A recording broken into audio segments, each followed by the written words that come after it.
Maru Gebre Mariam is giving us account of people he and others buried in these mass graves at a church cemetery.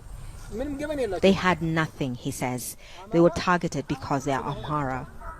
The first massacre of the conflict between Ethiopian federal soldiers backed by Eritrean troops and Amhara special forces and its militias against Tigrayan fighters happened here last November in the northern town of Micadra near the Sudanese border. Ethiopia's Human Rights Commission says up to 600 people were killed. Residents tell us the number is much higher. I had to burn my clothes. They were soaked in blood after carrying the injured and dead. We brought bodies here in stretchers. It was shocking. The whole place was smelling of death. Beranua Sefer's family can hardly look at his picture without crying. They say he was killed right before their eyes on the street outside his home. They blame fleeing Tigrayan forces. Tsegai, why are you killing me? My husband kept calling as he lay on the ground.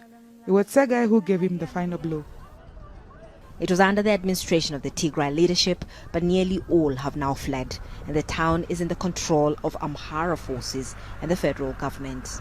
More than 200 young men lived in hostels that stood here. Most were laborers who came from different parts of Amhara region to work on farms mainly owned by Tigrayans.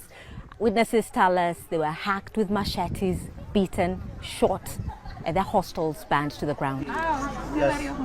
This woman's son barely survived an attack. She says he has since lost his hearing.